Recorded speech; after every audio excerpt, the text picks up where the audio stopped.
আসসালামু আলাইকুম। দেশ ও দেশের বাইরে থেকে যেখান থেকে আমার এই অনুষ্ঠান প্রতিনিয়ত দেখে থাকেন, কৃষি কথা ইউটিউব চ্যানেল থেকে তাদেরকে জানাই আন্তরিক শুভেচ্ছা, অভিনন্দন। শুরু করছি আজকের প্রতিবেদন। সঙ্গে আছে আমি এরশাদ হোসেন। প্রিয় দর্শক, আজ আমি আপনাদেরকে নিয়ে আসছি ঐতিহাসিক গাজনা বিলের মধ্যে। এখানে অবস্থান এবং এটা অবস্থিত রানীনগরের পাশে বিলগাজনা। এখানে এক ভাই হাঁস পালন করে থাকেন। হাঁস পালন করে তিনি ব্যাপক সফলতা অর্জন করেছেন বলে মনে করছেন। সেই ভাই সেই সফলতা তৈরি করার পরে শুনবো সেই ভাইয়ের কাছ থেকে। চলুন দেরি না করে শুরু করি আজকের প্রতিবেদন।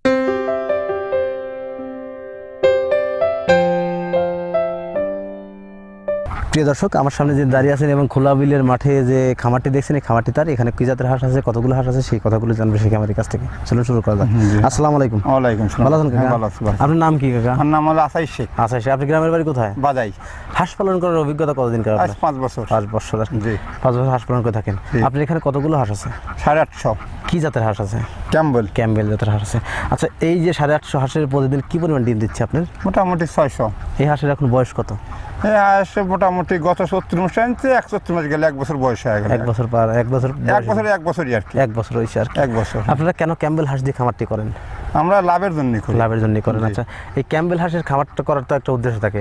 এই হাঁসের কি পরিমাণ ডিম দেয় প্রতি বছর? এই হাঁসটা মোটামুটি বছরে 10 মাস ডিম দিয়ে থাকে। 10 মাস ডিম দিয়ে থাকে। আপনি এই হাঁস যখন ডিম খাবেন কয় বছর পর্যন্ত? এখন আল্লাহ বা কতদিন রাখবে, তবে আমার আশা আছে 2 বছর খাওয়ার। 2 বছর। তারপরে কি করবেন এই হাঁসগুলো? তারপরে বিক্রি করে দেবো। কাটাইয়ের কাছে বিক্রি করে দেবেন? জি।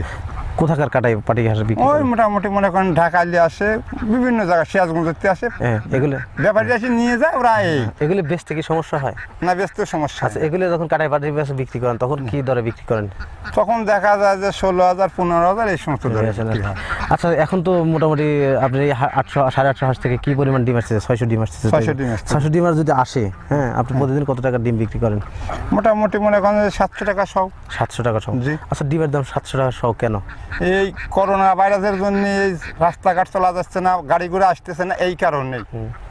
প্রিয় দর্শক, খামারি ভাই বললেন যে এখানে যে তার 850 পিস হাঁস আছে, 600 ডিম আসতেছে প্রতিদিন। এই ডিমগুলোর দাম মাত্র 700 টাকা সহ। কেন? কারণ যে করোনা ভাইরাসের সমস্যাটা শুরু হয়েছে, আসলে এটা পাবলিকের উপরে প্রভাব পড়ছে তা না, বিশেষ করে খামারিদের উপরে প্রভাব পড়েছে। আমাদের বেশি প্রভাব পড়ছে। ওনাদের যে এই 600 পিস হাঁস প্রতিদিন 100 করে ডিম বেচছে 700 টাকা, যে ডিমের দাম ছিল 1150 টাকা। এখন সেই ডিম 7 টাকাতে নেমে আসছে, তাই খামারিরা বিপাকে পড়েছেন। আচ্ছা, এরকম যদি থাকে আরও কিছু দিন, আপনারা কীরকম ক্ষতির সম্মুখীন হবেন? আমরা বহুত টাকা লস করে যাবো। এখনই তো আমরা লসে আসছি বহুত। মোটামুটি মনে করেন যে ফাল্গুন মাসের দিন আর বৈশাখ মাসে 1 মাস আমার এমনি লস, খাওয়ার দামই আসে না আসে। আর এই যে আমাদের যে শ্রমিকগুলো আছে, শ্রমিকের বেতন আসছে 4 করে শ্রমিক আছে, তাই শ্রমিকের বেতন একজন 10,000 12,000 করে বেতন। বুঝতে পারছি। এইগুলি আমরা দিতে পারতেছি না। হাঁসের যে খাবারটা দেন, কি খাবার দিয়ে থাকেন? এখানে খাবার হলো গম, ধান, ভুট্টে, এই সমস্ত খাবার দেন। আমাদের ধান আর গমই বেশি দিই। ধান কত মন ধান এবং কয় মন গম লাগে? প্রতিদিন ধান যদি সলিড ধান দেওয়া যায় 4 মন লাগে, আর গম যদি দেওয়া যায় তাহলে 3 মন 2 মন ধান আর 1 মন গম দিলে মেকআপ খায়। তাহলে আপনার এই হাঁসের পাশে প্রতিদিন কি টাকার ব্যয় হচ্ছে, মানে খরচ হচ্ছে? আমার প্রায় হাঁসের পিছনে 4,000 4,500 টাকা মতো খরচ হচ্ছে প্রতিদিন। জি। আপনি ডিম বেচতেছেন কত টাকার? ডিম বেচতেছে হাঁসের ডিম তো একরকম থাকে না। আজ 600 আছে, কাল 550 হতে পারে, 400 হতে পারে। তবে আজকে পারছে এই কথাটাই বলছি, কিন্তু এর থেকে কমই পারে, মানে 500 পারে। তো আজকে যেটা সে সত্যি কথা সেটাই বলা লাগবে। এই তাহলে 4,500 টাকা যদি খরচ হয়, আপনি এই যে 600 ডিম কত টাকা বিক্রি করবেন? 600 টাকা, মানে 6-7 টা 4200 টাকা। 4200 টাকা এই আজকে তাহলে আপনার 4,500 টাকা যদি হাঁসের পাশে ব্যয় হয়, জি, তাহলে তো 4200 টাকা প্রতিদিন 300 টাকা লস হচ্ছে। তাছাড়া পাশাপাশি আপনার যে শ্রমিকের বিলটা আছে, বেতন আছে, বা লোক রাখা আছে কতজনের? আপনার 4 জন আছে।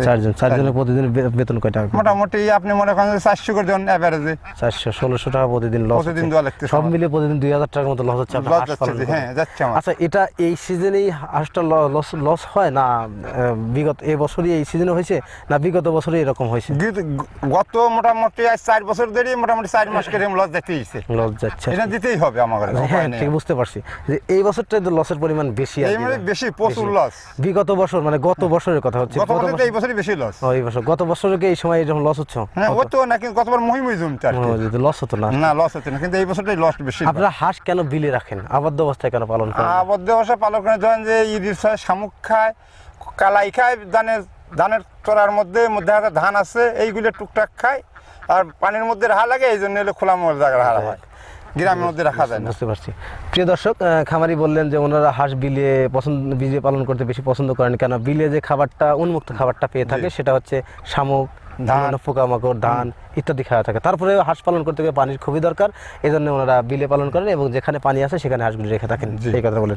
তারপরে হাঁস পালন করতে গিয়ে এই যে সিজনটা, এই সিজনটা মানে এখানে তো খরার মৌসুম এখন, তাই হাঁস পালন করে খামারিরা লসের সম্মুখীন হয়। বিগত বছরে আসলে লস হতো না, এই একটু সম পরিমাণেই হতো, তারপরে আপনার পরবর্তীতে ঠিক হতো। কিন্তু এবছরে এই করোনা ভাইরাসের কারণে খামারিরা খুবই সমস্যার মধ্যে পড়েছে। কেন? কারণ হচ্ছে হাঁসের ডিমে 1100 টাকার সময় দাম মাত্র 700 টাকা, তাই খামারিরা সমস্যার মধ্যে পড়েছে। প্রতিদিন তার ম্যাক্সিমাম এই হাঁস পালন করে 2000 টাকার মতো লস হচ্ছে খামারিতে। হাঁস পালন করতে গেলে আসলে বিভিন্ন পদক্ষেপ গ্রহণ করতে হয়, এই পদক্ষেপগুলো খামারিরা গ্রহণ করে থাকেন, কিন্তু কালের বিবর্তনের ফলে খামারিরা বিভাগে বলেছেন, যেমন ধরেন আমাদের এবছরে একটু সমস্যার মধ্যে আছে, আসলে সব কিছু লকডাউন করে দেওয়া হয়েছে, কারণ হচ্ছে যাতায়াত ব্যবস্থাটা ভালো নেই বা সুবিধা নেই, তাই এই সমস্যাটা খামারে পড়ছেন। আচ্ছা, হাঁস পালন করতে কি লাভবান হওয়া যায়? হ্যাঁ, লাভবান আল্লাহ দেয়। আচ্ছা, আপনি এখন তো লস হচ্ছে, লাভ হবে কখন থেকে? লাভ হবে ধরেন যে আপনার ওই আশ্বিন থেকে পৌষ মাস পর্যন্ত, বাংলা কথা বুঝতে পারছি। আচ্ছা, লাভ। হ্যাঁ, আপনি আর এখনো স্বাভাবিক চলে, বুঝতে পারছি। এখন তো আপনার লস, আবার ইডি কাটলি পারেই ওই সময় 2-1 মাস যাই আল্লাহ দিবি কিছু। বুঝতে পারছি, ঠিক আছে, বুঝতে পারছি। এখন তো আপনি মাস ইরি ধান কাটবে আর কয় মাস পরে? মোটামুটি আরো 1 মাস দিকে, তো 1 মাস আপনি এই লসের সম্মুখীন হবেন, যাওয়াই লাগবে আমার এখন এই 1 মাস। প্রতি মাসে 60,000 টাকা মতো লসের সম্মুখীন দিতেই হবে, আমার উপায় নেই। তারপর থেকে আবার লাভের সম্মুখীন, ওইটা মেকআপ খাবে, এই আশাতেই আপনারা খামারটি করেছেন। আচ্ছা, বছরের 12টা মাস, 12টা মাসের কয়টা মাস আপনাদের লাভের সম্মুখীন হন এবং কয়টা মাস আপনার লসের সম্মুখীন হন? মোটামুটি আমরা 5 মাস লাভের সম্মুখীন, আর অবশিষ্ট মাস লসে যায় আর কি। তারপর আপনার হাঁসের খামার করি, কিন্তু আমরা কামলা দিতে পারিনি, অন্য করতে পারিনি, এই জন্য কামলার টাকাটা থাকলে এটি আমাদের যথেষ্ট, এটাই আমাদের। 5 মাসে মানে 5 মাসে আপনি হাঁস থেকে, এই 800 হাঁস থেকে প্রতি মাসে কি পরিমাণ টাকা আয় করবেন?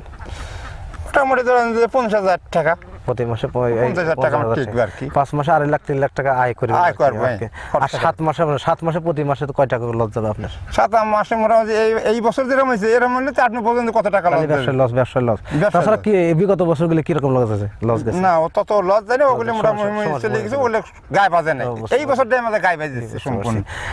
দর্শক, খামারি ভাই বললেন যে হাঁস পালন করতে গিয়ে ওনারা যে পদক্ষেপগুলো গ্রহণ করে থাকেন, যে সমস্যাগুলো হয়ে থাকে, এখন যে এই সময়টাতে হাঁস পালন করতে গেলে লসের সম্মুখীন হচ্ছেন। কেন?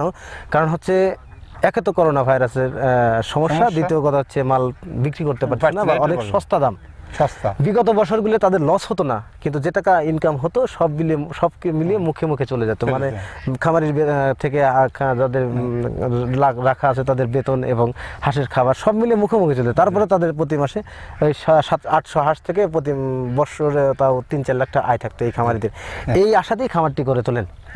আচ্ছা, আপনি কি মনে করেন যারা খামার করবে, তারা যদি খামার পরিচালনা করতে চায়, নতুন যারা খামার পরিচালনা করতে চায়, তারা কি খামার পরিচালনা করতে পারবে? তাদের ব্যক্তিগত ব্যাপার সেটা। তারা যদি যে কোনো জিনিসের শিক্ষা ছাড়া হবে না, আগে ট্রেনিং দিতে হবে, তারপরে এই কাজে যেতে হবে। যাক, আপনি হাঁস পালন করার প্রশিক্ষণ নেওয়া আছে? আমার প্রশিক্ষণ নেওয়া আছে। কোথা থেকে প্রশিক্ষণ নিয়েছেন? আমি প্রশিক্ষণ ছিলাম একজনের ফার্মে যায়। কতদিন ছিলেন আপনি? মোটামুটি 6 মাস ছিলাম। 6 মাস থেকে প্রশিক্ষণ নিয়েছি। মানে হাইলে থাকা যাকে বলে। লিভার থেকে নিশ্চিত। প্রিয় দর্শক, আসলে বই পুস্তকের প্রশিক্ষণ আর হাতে কলমে প্রশিক্ষণের ভিতরে অনেক পার্থক্য থাকে। কেন? কারণ উনি একটা খামারে 6 মাস যাবৎ রাখাল ছিলেন, সেই হাঁসগুলিতে পরিচালনা বা দেখাশোনা করতেন, এই কথাটাই বললেন। এখান থেকে প্রশিক্ষণ নেওয়ার পরেই তিনি হাঁসের খামারটি করছেন, সেখান থেকে দেখছে যে হাঁস পালন করে লাভবান হওয়া যায়, তাই তিনি হাঁসের খামারটা নিজে করছেন। এখন তো আপনি খামারের মালিক আর কি, 5 বছর আপনি হাঁস পালন করে থাকেন। 5 বছরে আপনি কি পরিমাণ লাভের সম্মুখীন হয়েছেন বা কি পরিমাণ আয় হয়েছে? আল্লাহ যেটুক দিয়েছে ভালো হয়েছে, ছেলেবেলে লেখাপড়া করে চলে গেছে, এটাই হলো বড় জিনিস। সংসার ভালো, ছেলে মাস্টার্স পাস পড়াইছে, একটা ছেলে আই পাবনা পড়তেছে, এইটাই চলে গেলে আমার বেশি কিছু আর দরকার আসে না। প্রিয় দর্শক, খামারি বললেন যে হাঁস পালন করে লাভবান হওয়া যায়, ওনারা হাঁস পালন করেন আসলেই মানুষ কামলা দেয়, মানুষের পরের বাড়ি দিন মজুরি কাজ করে, শ্রমিকের কাজ করে, তারা একটা বেতন পায়, 500 টাকা প্রতিদিন বেতন পায়। সেই বেতনটা নিয়ে তারা পরিজনকে সাথে করে সুখে শান্তিতে জীবনযাপন করে থাকে। আসলে তারা সেই পরিশ্রম বা সেই শ্রমিকের কাজটা করতে পারে না, এই জন্যই খামারটি পরিচালনা করে থাকেন। লস হলেও তারা খামারটি পরিচালনা করে থাকেন। এটা তাদের একটা ব্যবসা, হাঁস একটা ব্যবসা হিসেবে চলছে। তো হাঁস পালন করে লাভবান হওয়া যায় কাকার মধ্যে, কিন্তু সঠিক পদক্ষেপ গ্রহণ করতে হবে এবং পরিচর্যা ঠিক মতো করতে হবে। আচ্ছা, হাঁসের দরকার আছে না? অবশ্যই, সেটা তো অবশ্যই। আচ্ছা, হাঁসের যে খাবারটা আপনি দেন সেটা কিভাবে দেন? এই ধান আর গম ওই মিশে ওই যে একটা চট বানা, চটের পর ছাড়িয়ে ছাড়া দিয়ে ওর সাথে খাওয়া যাচ্ছে। ভিজায় দেন না শুকনাই দিই, শুকনা দিলে হাঁসের গালে ঘা হয় না? ওই গালে গা হলে আপনি ওষুধ খাওয়ান। কি ওষুধ খাওয়ান আপনার? ওই গালে গার বড়ি, যেমন এইগুলি আমরা বেশিরভাগ খাই। হাঁসের রোগ হয় যেমন ধরেন পাও পড়া, মাথা ফুলে যাওয়া বা পায়খানা, বিভিন্ন রোগ হয়। ডাক্তার, পশু ডাক্তার কাছে পরামর্শ দেই, কই যে আমার হাঁসে এইটা হইছে, সে ওষুধ দেয়। ওষুধ হাঁসের মূলত বিভিন্ন অসুখ হয়ে থাকে, যেমন পাও পড়া আছে বা প্যারালাইসিস আছে, তারপর মাথা ফুলে যাওয়া, চোখ ঘোলা হয়ে যাওয়া, পাক নুয়ে পড়া বা শুয়ে পড়া, এক জায়গায় বসে থাকা।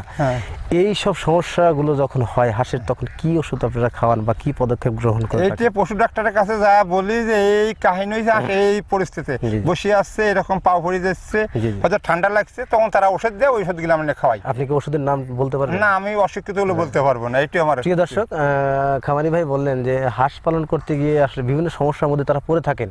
যেমন হাঁসের বিভিন্ন রোগ হয়ে থাকে, যেমন পাও পড়া বা বসে থাকা বা মাথা ফুলে যাওয়া, চোখ ঘোলা হয়ে যাওয়া, পাক নুয়ে দেওয়া, বিভিন্ন হয়ে থাকে। এই সমস্যাগুলো যখন হয় খামারির, তখন তিনারা ডাক্তারের পরামর্শ গ্রহণ করেন বা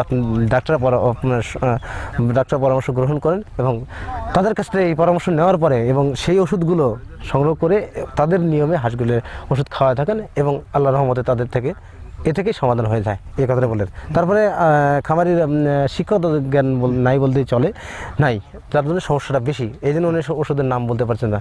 তো প্রিয় দর্শক, খামার করতে গিয়ে অনেক সমস্যা পড়ে থাকেন খামারিরা, যেমন হাঁসের দেখভাল করা, পরিচর্যা করা বা হাঁসের খাবার ঠিক মতো দেয়া, হাঁসের কী কী খাবার লাগবে, কোন সময় খাবার লাগবে, সেই সিস্টেমগুলো খাবার দিয়ে থাকেন এবং সেটা সঠিক সময় দিতে হবে, তাহলেই হাঁস সঠিক ডিম দেবে আর কি, যে কথাটা বললেন। তো এই সমস্যাগুলো যখন ঠিক মতো করবেন, তাহলে আপনি খামার করে লাভবান হতে পারবেন। তো প্রিয় দর্শক, আর কথা বলতে যাচ্ছি না, আজকের প্রতিবেদন এখানে সমাপ্ত করছি। ভালো থাকেন, সুস্থ থাকেন, আল্লাহ হাফেজ, ধন্যবাদ।